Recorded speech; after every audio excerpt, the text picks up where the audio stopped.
Hey guys! So, for today's video, we are going to be talking about what the title says, which is Mania and Spirituality. I was kind of hesitant to do this video because it's a touchy topic, but I am talking from my own experience and the different connections I made going through being manic at one point and the spiritual lessons that I got from it. Lessons. Yes. So, it was one point when I was displaced and me and my family were about to move into our new home, but we were waiting on it to be built.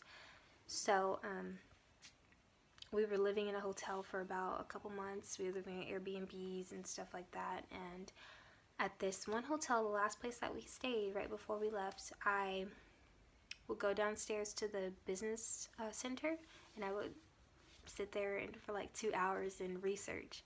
And I was researching the connection between mania and spirituality, because the things that happened to me during my manic episode, I couldn't help but to realize that most of it, which I remember of my episode, all of the things that, like my euphoric phase of my episode, I remember all of it. Now, whenever my family started to come in and, started to notice that something was wrong, that's when I started to get more defensive, and I started to get anxiety and stuff like that, so I didn't really remember those parts as much. But the euphoric phase of the experience and the episode, I do remember very well. And I took some notes because they were very important to me, and I noticed them and I cannot forget about them. Like the little things that happened to me, you would not believe. You would hear it in a book, because it was just so much happened in those like 3-4 days, or more like the first 2 days were the most spiritual for me. Even though, well, really the whole experience. Things started to turn dark when I had to go to the hospital. I was in the hospital for like 4 days.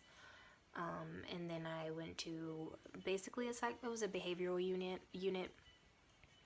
And that's a whole nother story. It's on its own. But yeah, so I'm just going to go in the order that I wrote the notes. So first, whenever I went downstairs and I started to search the different meanings of different things that I saw and realized when I was manic. So I don't know, in the first video where I was talking about my life with bipolar disorder, I don't remember if I talked about when I was my last day of work. I used to work at a jewelry store, and the best job yet. It was great. Well, one of the best jobs yet, I will say, because my new jobs that I'm not currently working because I'm quarantined. But yeah, so my last day working there, it wasn't like I was fired or anything. It was just because I got sick, so I had to stop working there. And so my last day working there, I remember that that was the first day of me being manic. It was a Sunday.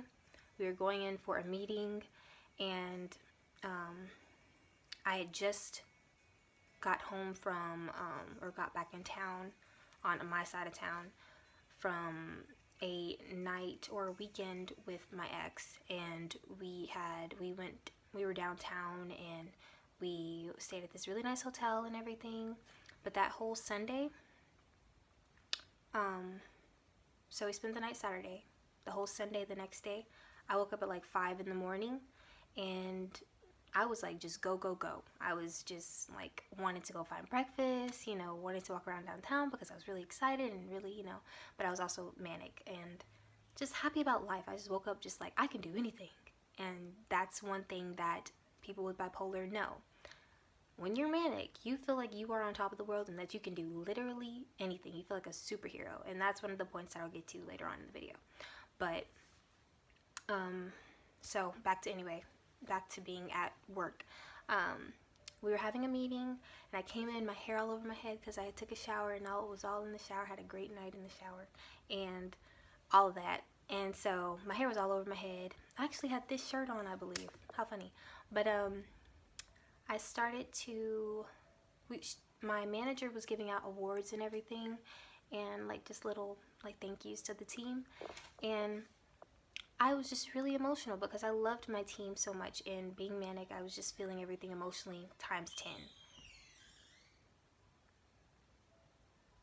10. And so I was just really happy for my team, so I would like just start tearing up because the things she was saying I just recognized in all of them, and I was just really excited for them. And my last day there, I didn't know it was going to be my last day there.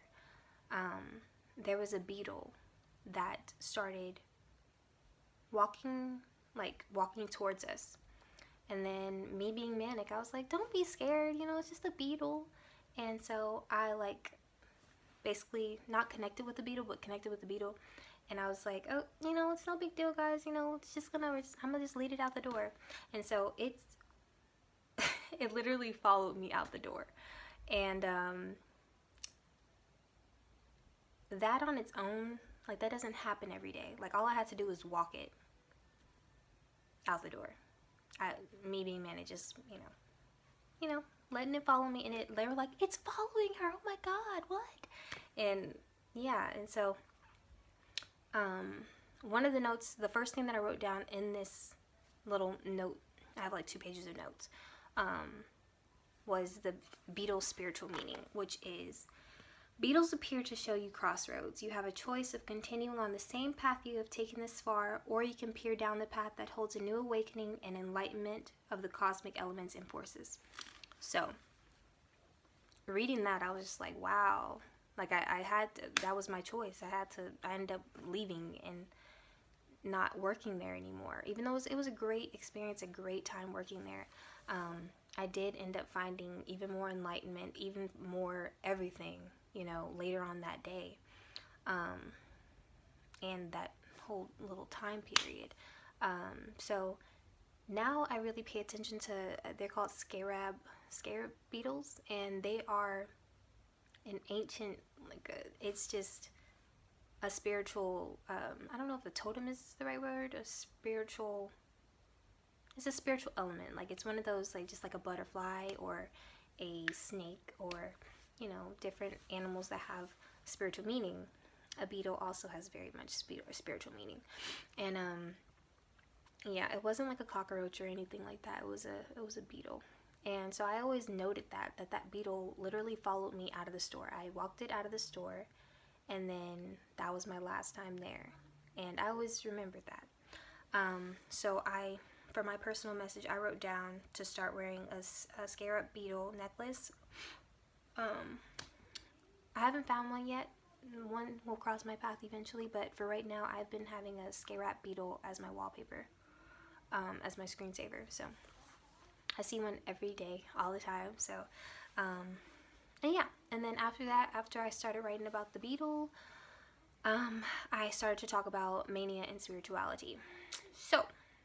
So for mania and spirituality, I wrote down that many people end up feeling like the chosen one, or like a reincarnated Jesus, or a reincarnated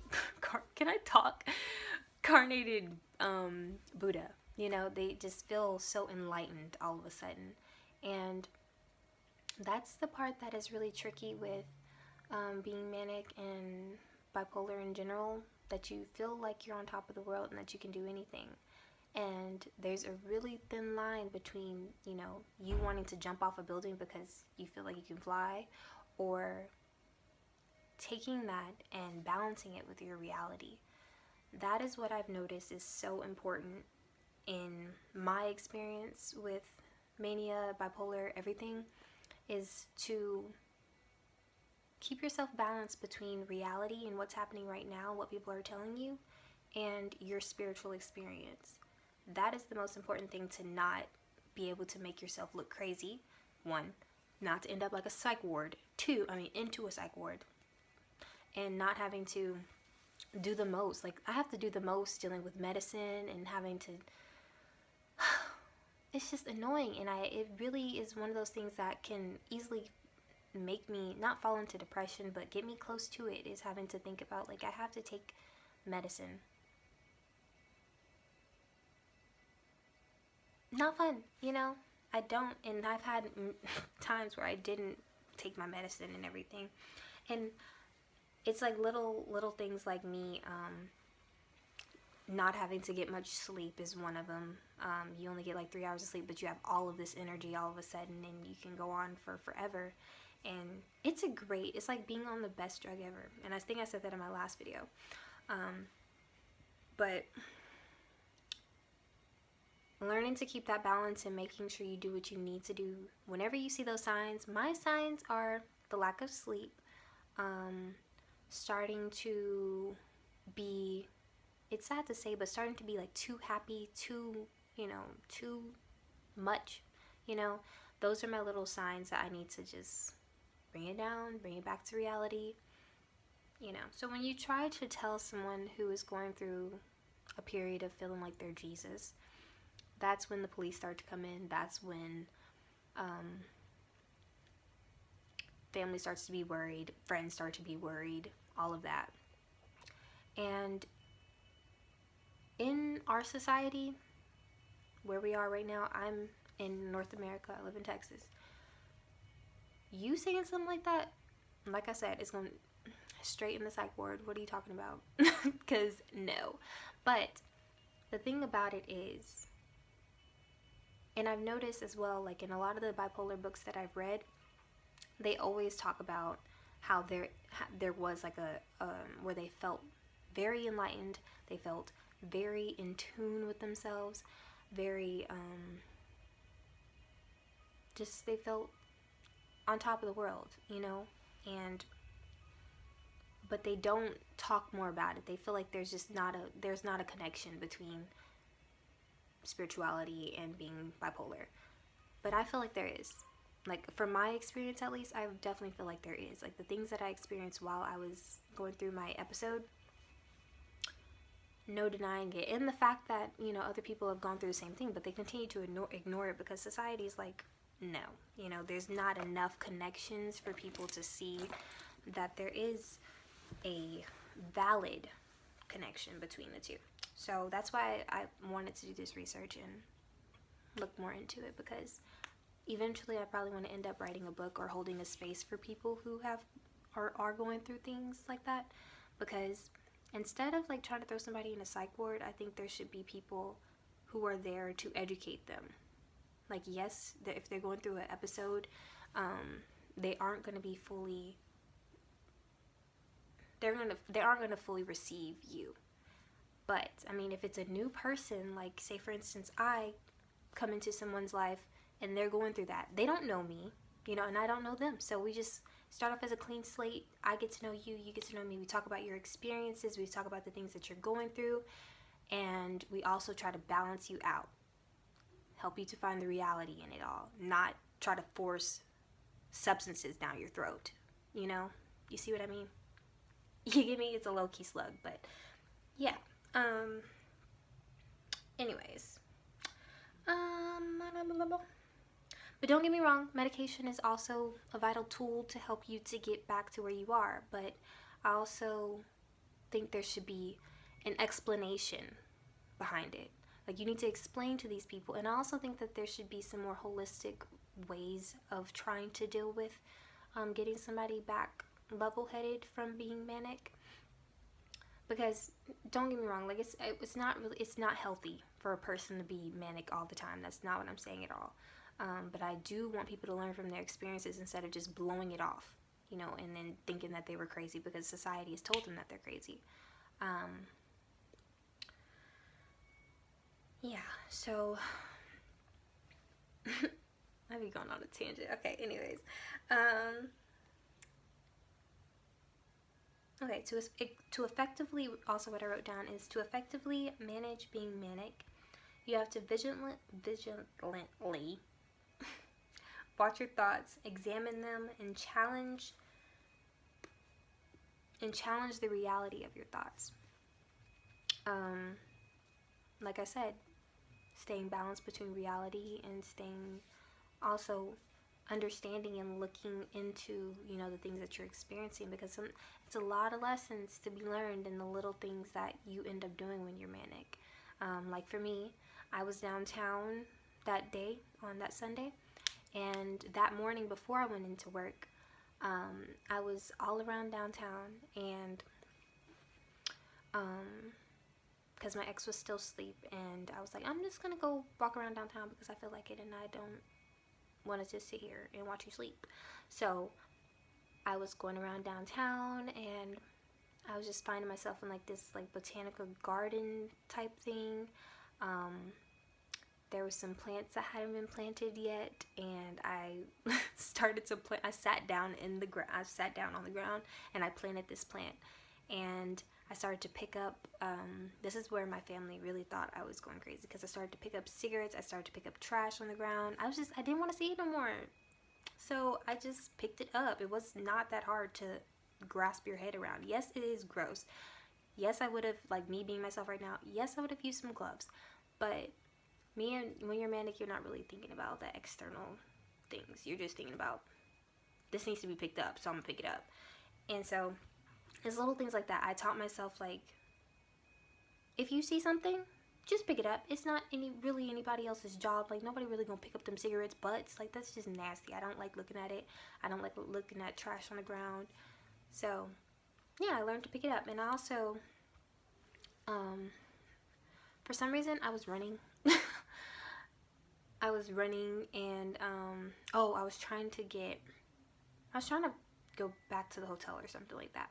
But I remember running, and then this guy, he had just moved to Dallas, and he was standing at the bus station. He was like, hey, and so I stopped all of a sudden, and I went over to him, and he ended up being an artist. He was an older man. He was probably like, he wasn't really old, well, I'm about to say real, but he's probably in his late 50s or something like that. But he was an older man, and yeah, we just started talking, and man, I don't want this video to be too long, but it's a really long story. But yeah, like the connections I made whenever I was manic, and the things that I did, like it's just so long, and I don't want to make this video extra long. I want to talk about the things that need to be talked about. But you do have no fear. That's one thing I will say. Whenever you are manic, you do not have any fear. You live without, it's like you unlearned all of what society has taught you. All the things that they taught you to be scared of, or to be like, no, you don't go talking to strangers, you know, stuff like that. Like, sometimes talking to strangers can be a very important thing in your life. Like,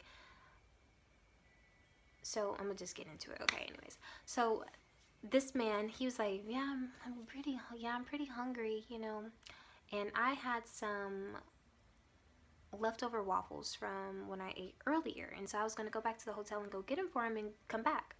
And so the thing is, I got lost because I was in downtown trying to find the hotel. And so I ended up stopping, and then there was this other girl, like she was also homeless, and I was standing by some scooters, you know, those little vroom, you know, scooters, and she stopped, I stopped. I was standing, I think I was waiting to cross the road, and this girl, she came out of nowhere. She dropped this bag of cookies, like, right by the scooter, and looked at me, and then she left. She didn't say anything to me.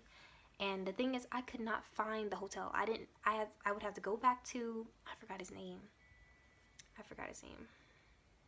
But yeah, I would have to go back to him with empty-handed, and that's, you know, I would have felt terrible. And so the girl gave me some cookies. She left some cookies by the scooter, didn't say a word to me. So I ended up making a full circle, and I got back to him, and I gave him the cookies. I was like, I couldn't get to the hotel because I couldn't remember where it was, but here's some cookies for you. And not thinking about that in the most literal way, if you think about that,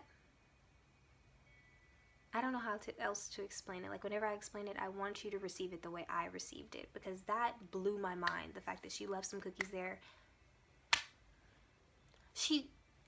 I don't know her. She don't know me. Yes, she's homeless, and she may have something wrong a little bit, but we all got something a little wrong. But yeah, she left some cookies, and I was able to give him some cookies, and then he just had so much faith. He was like, I knew you'd come back, and yeah, and so that was one of the little things that happened to me during that time. I had so many like little revelations whenever I was going through it, but that's one of them. Anyways, moving on. Okay, so now we're moving on to the more spiritual part of it. Yes, we are 20 minutes in. I don't have anything to edit in this video because I'm just talking straight through it. Anyways, okay. So in ancient wisdom cultures, it was understood that there were certain individuals whose craziness was assigned to passage into higher consciousness. They realized that the person needed to be both honored and supported. And that's what I was talking about. Like, I want to be able to hold a space for people who are going through similar things, because if you're supported through that, I'm pretty sure that you will be able to reach a higher high within yourself and your own consciousness. That's just my part. You know, that's just me.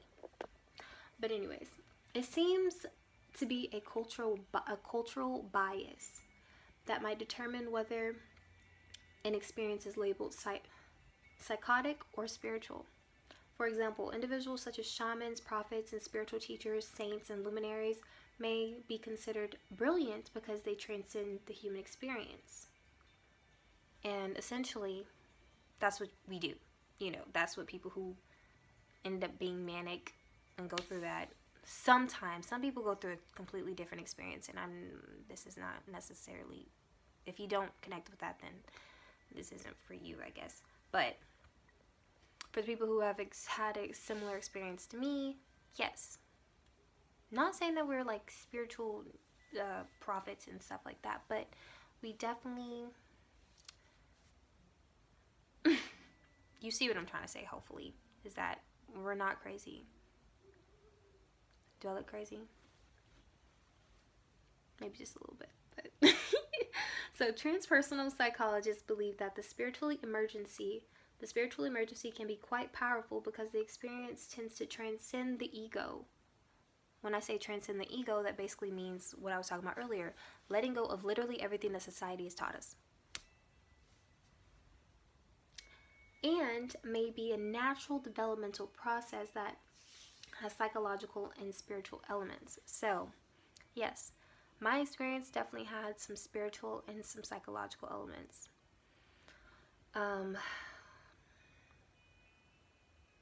It's just so difficult because you really just shed yourself. You shed like the way everybody or society views you. You shed the way your mom saw you. You shed the way your family remembers seeing you. When I was going through that, I was all on Snapchat and my hair was all over my head. I was like, guys, it was something that I kept saying that my mom remembers so well. She was like, not all that wonder are lost. I kept saying that, and I just kept seeing little stuff like that, like little messages I would keep saying on Snapchat. And yes, it does, like, me looking back, I don't always like to look at those videos because I've been hurt by them now because of my experience afterwards. So I'm trying not to cry. But yeah, I wasn't expecting that. But yeah. But I did learn a lot from it. And I'm so thankful that I went through it and that I could possibly help other people who have gone through or are going through the same thing. Anyways, stop.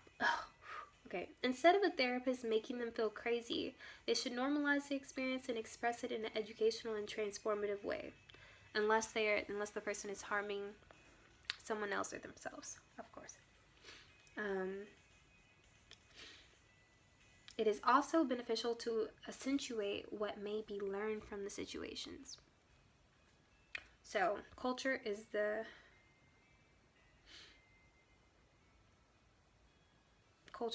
basically what makes up our conscious reality. So, and in those experiences, all that's out the window. There's a quote by Alan Watts that I also liked. It says, whenever the therapist stands with society, he will interpret his work as adjusting the individual and coaxing his or her unconscious drives into social respectability. So basically, when the therapist sides with society, which they shouldn't, I think that all therapists should let themselves be completely detached from their experience. What you view in society and how your views are in society, you should not bring that into your work as a therapist. I do not believe that you should. And there's a lot of them who do. I'm thankful that I recently had a therapist who understood. Like, she was all here for my thing about numbers, my thing about just spirituality in general, manifesting, all of that. Like, she doesn't necessarily practice the same things, but she's also open and not trying to, you know, adjust your views or make you sound crazy. So that's a note for all the therapists out there that might watch this video. Anyways, yeah, that's pretty much most of the note. I think there's one more page that I wrote, but I think I'm gonna end this video here. I don't want it to be too long, and I'm so thankful that you guys clicked on this video and you're interested, and I hope that I kept it interesting for you guys and that you learned something new. I'm very happy I did this video tonight because it just flowed right through me and I ended up almost crying. Can't be crying, girl. What you... Can't be crying? I'm just kidding. We can cry on this channel, but girl, that was... Whew, I wasn't expecting that. Like the... But yeah, I would not change my experience, not one bit. Other than the whole period where I had to figure out medicine and figure out what was there for, what was made. I'm not gonna say what was made for me because none of it was made for me, low key. But I'm not gonna get into that. But trying to figure out medicine, like for the people who know about the medicines that bipolar people usually take, there's lithium, and then I had I forgot what it was terrible for me. Terrible. I would just be, once I got home from the hospital, I would just be a zombie. And I don't want that for anybody. That is just terrible. I started to gain a lot of weight. I never want to see my face like that again. Ever. Maybe a little thicker in the bottom, but no, I will not want to see my face like that again. I'm sorry, but no. I would literally eat until my stomach felt bloated, like it felt full. And just medicine is just so, I have a weird relationship with it, let's just say that. And it's been something trying to like figure it out over time and find what works best for me, and trying to accept the fact that I've gone through that and try to wrap my head around like what it happened for, what did it happen for basically.